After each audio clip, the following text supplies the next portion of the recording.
बिस्मिल्लाहिर्रहमानिर्रहीम अल्लाहुम्मा सल्लि अला मुहम्मद व आले मोहम्मद। अस्सलाम वालेकुम।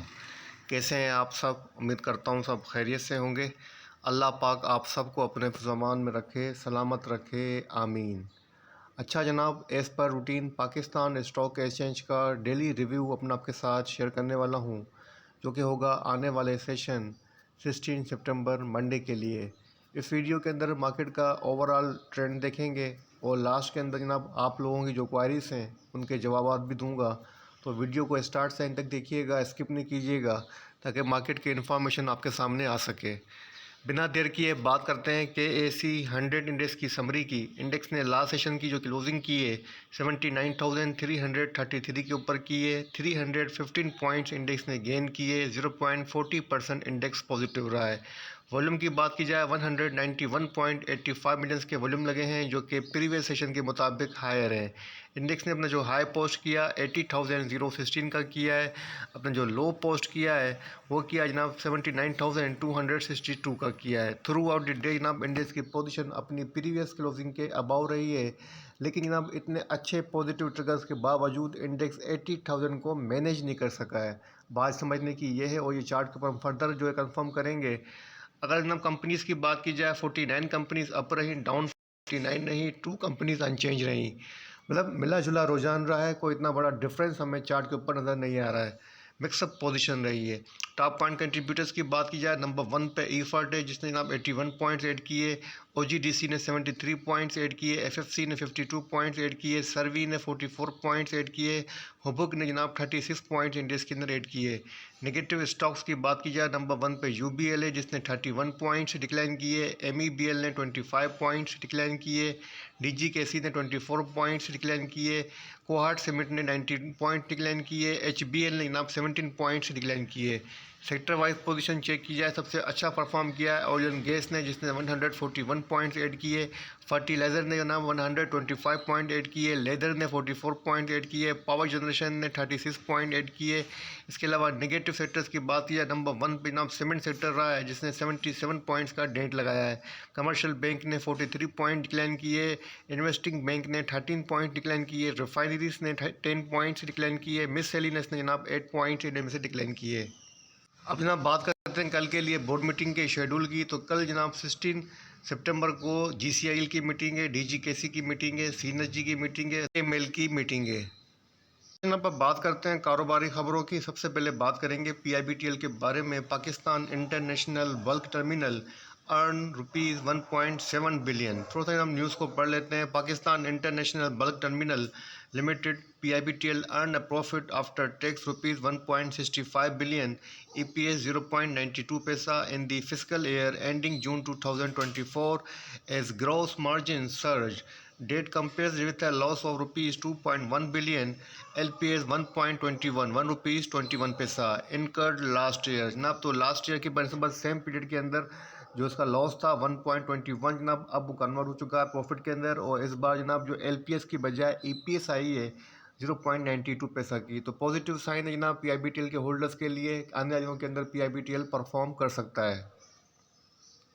अच्छा जनाब बात करते हैं मारी पेट्रोलियम की, जो कि जनाब अब ओपन होगा कल, वो 100 के होगा और 800% बोनस शेयर और 1340% डिविडेंड को अगर आप माइनस करेंगे लास्ट क्लोजिंग प्राइस से, जो कि बनती है 3536। तो जनाब अब जो ये ओपन होगी उसके बाद जो प्राइस रहेगी आपके पास वो बनेगी जनाब मारी पेट्रोलियम की 378 रुपीज़ 9 पैसा। ये जनाब 378 रुपीज़ 09 पैसा से मारी पेट्रोलियम कल 16 सितंबर को ओपन होगा।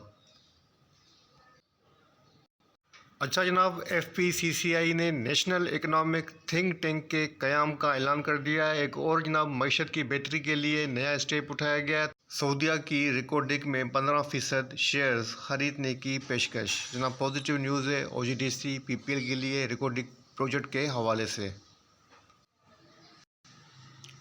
अच्छा जनाब अब बात करते हैं आप लोगों की क्वारीज़ की, जो कि आपने मेरे YouTube channel trade lines champions के अंदर कमेंट बॉक्स के अंदर लिखे हैं। उसकी क्वारीज़ का जवाब दे देता हूँ। सबसे पहले बात करते हैं बिलाल अहमद साहब का। यहाँ पर मैसेज शो हो रहा है। Shahji excellent sir, thank you. Question, क्या वजह है कि सेल 2017 में 350 से ज़्यादा ट्रेड करता था, लेकिन अब काफ़ी देर से 100 से भी नीचे ट्रेड हो रहा है। इसकी वजह क्या है? ठीक है जनाब, इसकी वजह आपको बता देता हूँ। और इसके अलावा शाहजी भाई यो का short term target analysis please, ये शोएब मेसिया साहब हैं। ठीक है साहब, चेक कर लेते हैं। उसके अलावा खालिद महमूद साहब, शाहजी वेरी नाइस, अल्लाह आपको लंबी ज़िंदगी अता फ़रमाए, आमीन सर, जज़ाकल्लाह खैर, थैंक यू सो मच। उसके बाद बात करते हैं मोहम्मद गाज़ी साहब ने कहा excellent Shahji sir, thank you so much. और उसके बाद देखते हैं कि जनाब नेक्स्ट कमेंट किनका है। सर जनाब उसके बाद है जनाब मोहम्मद रऊफ़ साहब, इन्होंने हार्ड पेश किए हैं sir, thank you so much, आपका भी दिल की गहराइयों से शुक्रिया। उसके बाद बात करते हैं यहाँ पर ज़ैनुल आबदीन साहब हैं, इन्होंने कहा भाई यो एनालिसिस। ठीक है जनाब, यो को चेक कर लेते हैं। यो की 2 रिक्वेस्ट तो आ चुकी हैं। और इसके अलावा जनाब यहाँ पर PSX 113 की कोई आईडी है, उन्होंने कहा है सर MLCF का बताएं।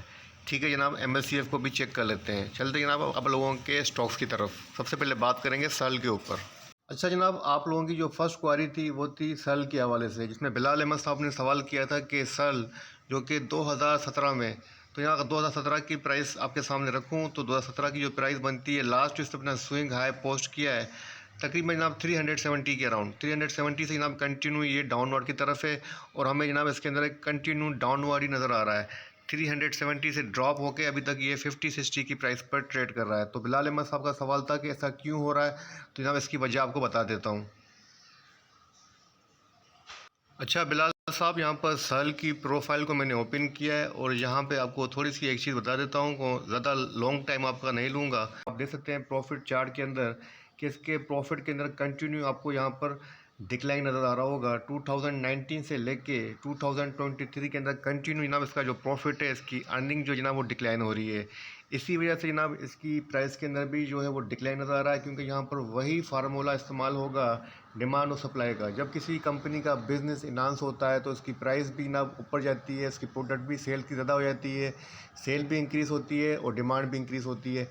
इसी तरीके से जनाब जब बिज़नेस डाउन तरफ जाता है, इसी तरीके से जनाब किसी भी वजूहात की वजह से अगर बिज़नेस डाउन की तरफ जाता है तो प्राइस भी डिक्रीज़ होती है, फिर सप्लाई जो होती है ना वो शुरू हो जाती है। तो जनाब यहाँ पर भी वही फार्मूला इस्तेमाल हो रहा है, इसका जो प्रॉफिट है वो नेट डिक्लाइन है कंटिन्यू, इसी वजह से प्राइस भी डिक्लाइन हो रही है। जैसे जनाब इसका बिज़नेस इंक्रीज़ होगा, सेल इंक्रीज़ होगी, प्रॉफिट इंक्रीज़ होगा, तो प्राइस भी इंक्रीज़ होगी। हम इसी चीज़ को जनाब छोड़ देते हैं, स्टॉक को बाय करने से पहले ये नहीं देख रहे होते हैं कि उसके फंडामेंटल्स कैसे हैं, उसके प्रॉफिट में है या लॉस के अंदर है, और बिना सोचे समझे बाय कर लेते हैं, और यही होता है कि जनाब उसके अंदर फिर हम स्टक हो जाते हैं। सल अच्छी कंपनी है, टाइम लगेगा, इंशाल्लाह ताला ज़रूर लॉस कवर करेगी और प्रॉफिट के अंदर आएगी, और यही स्टॉक जनाब आपको दोबारा 300 क्या हुआ कि 500 पर ही मिलेगा, लेकिन टाइम लगेगा। करते हैं आप लोगों के सेकंड स्टॉक की, योव की, यूसुफ वीविंग मिल की। तो जनाब योव का वीकली चार्ट आपके सामने ओपन है। वीकली चार्ट के ऊपर जनाब यहाँ पर सबसे पहले आप समझने की कोशिश कीजिएगा कि यहाँ पर जो उसके बाद सपोर्ट बनती है 4 रुपीज़ 68 की, अभी तक जनाब इसको रेस्पेक्ट देता हुआ नज़र आ रहा है। अच्छा, इस सपोर्ट के पास ही जनाब काफ़ी सारी मल्टीपल सपोर्ट रीजन है। मैं आपको वो रीजन भी हाईलाइट कर देता हूँ ताकि थोड़ा सा आपको मज़ीद क्लियर हो जाए। तो जनाब यहाँ पर आप देखेंगे, अगर आप थोड़ा गौर करेंगे इस बॉक्स के अंदर, तो इस बॉक्स के अंदर आपको जनाब मल्टीपल सपोर्ट्स यहाँ पर नज़र आ रही होंगी, जिसको ये रेस्पेक्ट देता हुआ नज़र आ रहा है। मतलब अच्छी साइन है कि अपनी स्ट्रॉन्ग सपोर्ट रीजन को अभी तक इसने रेस्पेक्ट दिया हुआ है। इसके बिलो जनाब अभी तक क्लोजिंग इसने नहीं दी है।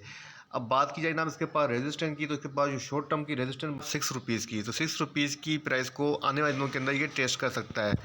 आपको ये लग रहा होगा कि जनाब ये डाउन ट्रेंड के अंदर है, ये डाउन ट्रेंड के अंदर नहीं है।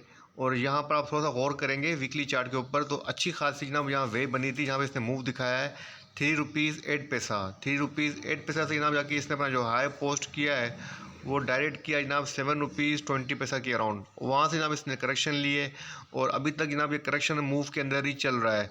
पोजीशन जनाब 2 हफ्तों से अगर आप देखें, अगर 2 हफ्तों से इसकी पोजीशन चेक करेंगे, लास्ट वीक जो कैंडलस्टिक बनी है वो यहाँ पर जनाब दोजी बनी है, जो कि सेलिंग को तो इंडिकेट कर रही है, जिसका जो हायर शेडो है, अपर शेडो, वो थोड़ा सा सेलिंग को इंडिकेट कर रहा है। लेकिन पोजीशन तकरीबन यहाँ पर फ्लैट है, मतलब कोई इतना बड़ा डिक्लाइन नज़र नहीं आया है, कोई इतना बड़ा डिफरेंस हमें नज़र नहीं आ रहा है। तो लग रहा है कि जनाब यहाँ पर सेलिंग जो है वो स्टॉप होती हुई नज़र आ रही है, कि सेलिंग यहाँ पर स्टॉप हो सकती है। पॉसिबल है कि जनाब यहाँ से रिबाउंड हो जाए और रिबाउंड होकर अगेन ये 6 रुपीज़ को टेस्ट करें, तो आप 6 रुपीज़ में से इसमें से एग्ज़िट लें। अगर आप फर्दर इसके अंदर पोजीशन लेना चाहते हैं लॉन्ग टर्म की, तो आपको जनाब 7 रुपीज़ 20 पैसा का वेट करना चाहिए। 7 रुपीज़ 20 पैसा की प्राइस को सस्टेन कर जाता है अपने प्रीवियस स्विंग हाई को, तो उसके बाद नया हाई पोस्ट करेगा। यही स्ट्रेटजी इसके अंदर फॉलो की जाए तो बेहतर रहेगा। अच्छा जनाब, आप लोगों का थर्ड स्टॉक था मेपल लीफ एमएलसीएफ का जनाब वीकली चार्ट आपके सामने ओपन है। चार्ट को थोड़ा सा जूम कर लेते हैं ताकि कैंडलस्टिक पैटर्न को देख सकें। तो जनाब वीकली चार्ट के ऊपर जनाब बुलिश स्पिनिंग टॉप कैंडलस्टिक बनी है, जो कि एक पॉजिटिविटी को इंडिकेट कर रही है, लेकिन कोई इतनी स्ट्रॉन्ग पोजीशन मुझे चार्ट के ऊपर नज़र नहीं आ रही है। अगर बात की जाती है रेजिस्टेंस की, तो 35 रुपीज़ 55 पैसा की रेजिस्टेंस है, जिसको इसने टेस्ट किया है लेकिन मैनेज नहीं कर सका है। कम से कम जनाब इसको 39 रुपीज़ 60 पैसा की प्राइस को मैनेज करना पड़ेगा। इसके बाद जनाब आप इसके अंदर बुलिश ट्रेंड देख सकते हैं, लेकिन फ़िलहाल जनाब अभी तक जो शॉर्ट टर्म की पोजीशन है, शॉर्ट टर्म की अगर बात कर रहा हूँ, मतलब अगर डेटा की बात की जाए, डेटा की और पीरियड की बात की जाए, तो जनाब 4 दिसंबर 2023 से लेके टिल टू डेट की जो पोजीशन है, तकरीबन 8 से 9 महीनों की पोजीशन, वो जनाब डाउनवर्ड को इंडिकेट कर रही है।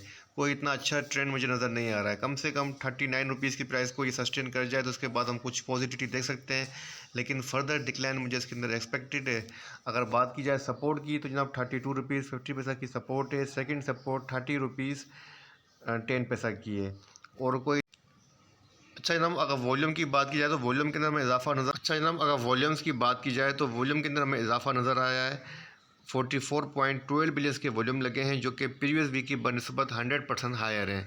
अच्छे वॉल्यूम लगे हैं और यहाँ पर थोड़ी बहुत कैंडलस्टिक पैटर्न पर गौर करें तो पॉजिटिविटी इंडिकेट हो रही है, लेकिन फिर भी जनाब रेजिस्टेंस मैनेज नहीं कर सका है। अगर मैनेज कर जाता है रेजिस्टेंस तो फिर फर्दर इसके अंदर स्ट्रेंथ आएगी, लेकिन फ़िलहाल यहाँ पर पोजीशन जो है ओवरऑल ट्रेंड की वीकनेस को इंडिकेट कर रही है। मैं तो यही कहूँगा कि आप एमएलसीएफ के अंदर सेल ऑन स्ट्रेंथ पे रहें। 39 को होल्ड कर जाए तो उसके बाद आप अपनी पोजीशन होल्ड करें, अदरवाइज सेल ऑन स्ट्रेंथ पे रहें, यही बेहतर रहेगा। अब जनाब बात करते हैं KAC 100 के टेक्निकल चार्ट की और समझने की कोशिश करते हैं कि कल का जो सेशन रहेगा वो कैसा रहेगा। जनाब इंडेक्स ने जो लास्ट सेशन की जो ओपनिंग दी थी वो 800-900 प्लस पॉइंट के साथ दी थी और काफ़ी बिग ओपनिंग के साथ, जनाब बिग गैप के साथ ओपनिंग दी थी। यहाँ पे चार्ट के ऊपर आपको गैप नज़र आ रहा होगा, मैं आपको फर्दर हाईलाइट कर देता हूँ ताकि आपको थोड़ी सी जो है क्लियर हो जाए पोजीशन। तो जनाब यहाँ पे आप देख सकते हैं कि यहाँ पे आपको गैप नज़र आ रहा होगा, कोई बिग गैप दिया था 800-900 पॉइंट का, और इंडेक्स ने 80,000 को भी टेस्ट किया था, लेकिन इंडेक्स इसको सस्टेन नहीं कर सका। इसकी मेन वजह ओवर हीटेड पोजीशन थी, जो कि अवली चार्ट के ऊपर शॉर्ट टर्म के ऊपर काफ़ी ज़्यादा ओवर हीटेड हो चुकी थी। तो यहाँ पर जनाब प्रॉफिट टेकिंग भी की गई हाई साइड के ऊपर, और जनाब इंडेक्स ने थोड़ी बहुत करेक्शन लेके अपनी क्लोजिंग पॉजिटिव एडजस्ट की है। 79,000 को मैनेज किया है। 79,333 की जो क्लोजिंग है, अपनी रेजिस्टेंस जो बनती है शॉर्ट टर्म की 79,227 की, इसको मैनेज करके इसके अबाव एडजस्ट किए। अब जनाब इंडेक्स के पास जनाब जो शॉर्ट टर्म की सपोर्ट है वो 79,173 की है, और जो रेजिस्टेंस है वो 79,776 की है। वॉल्यूम की बात की जाए तो वॉल्यूम के अंदर इजाफा नज़र आ रहा है, अच्छे वॉल्यूम लगे हैं, तो मुझे एक्सपेक्टेड है कि जनाब इंडेक्स थोड़ी बहुत सपोर्ट ले सकता है 79,173 की। उसके बाद अगेन जनाब इंडेक्स एक नया अपना जो हाई बनाएगा, और जिस तरीके से जनाब ये लास्ट क्लोजिंग पॉजिटिव हुई है, ऐसा एक्सपेक्ट किया जा सकता है कि इंडेक्स की जनाब जो नेक्स्ट क्लोजिंग होगी वो 79,776 से अबव होगी। इंशाल्लाह ताला पॉजिटिविटी कंटिन्यू रहेगी, और जिस तरीके से जनाब पॉजिटिव न्यूज़ आ रही हैं वो ऐसा लग रहा है कि इंशाल्लाह ताला आने वाले दिनों के अंदर मार्केट जो है अपना नया हाई पोस्ट करेगी।